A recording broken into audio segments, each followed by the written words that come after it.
target alive. Currently, the world's on a critical path to warm by 2.7 degrees by the end of the century.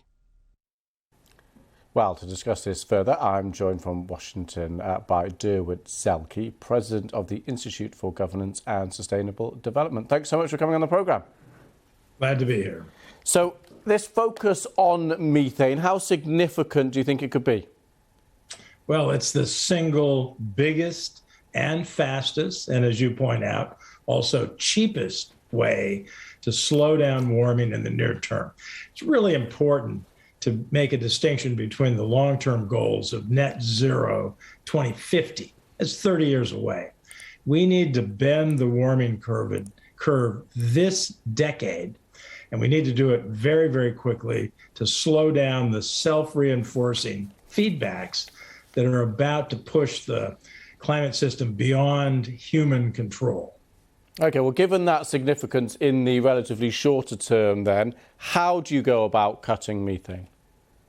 Well, there are several sectors you have to focus on. The first one is the oil and gas and coal sector, fossil fuel. Now, we need to phase out of these fossil fuels as fast as we can. And that may be 2 decades, 3 decades as we move to net zero. But in the meantime, we have to stop the leakage of methane. Methane is the primary component of natural gas, for example. We got a lot of gas coming out of fracking and coming out of old oil and gas wells. So that's number one. Take care of the immediate leaks from the oil, gas, and coal bed methane as well. Methane is what kills the canary in the coal mine. And then you've got the waste sector. So landfill waste, this is our organic waste we throw away, a lot of food waste, which we should not be creating, and also wastewater treatment. So that's another big target. We need to reduce that as fast as we can. And we know all the technologies we need.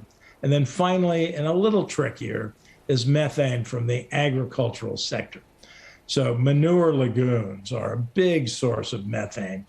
Now, you can put in a biodigester to capture that methane and actually turn it into a fuel on the farm.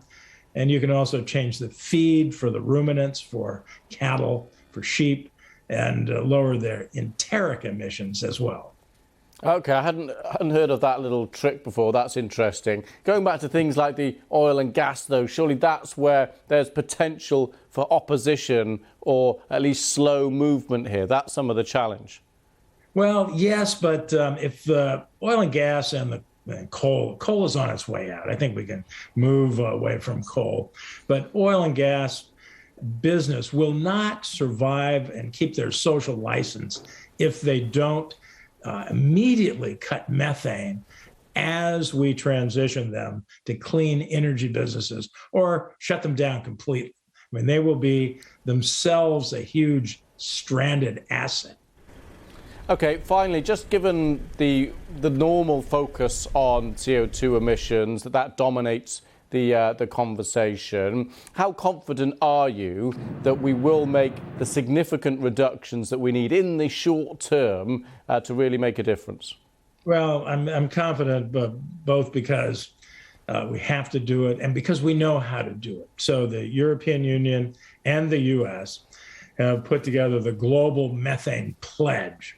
They've discussed it at the Major Economies Forum meeting just a few weeks ago, and they're moving forward at COP26 to make a big play on methane.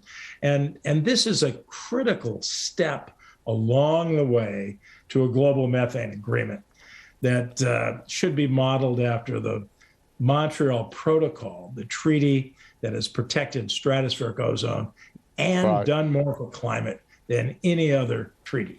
Okay, we must leave it there. Durwood Zaelke, fascinating to get your thoughts. Thank you so much. My pleasure.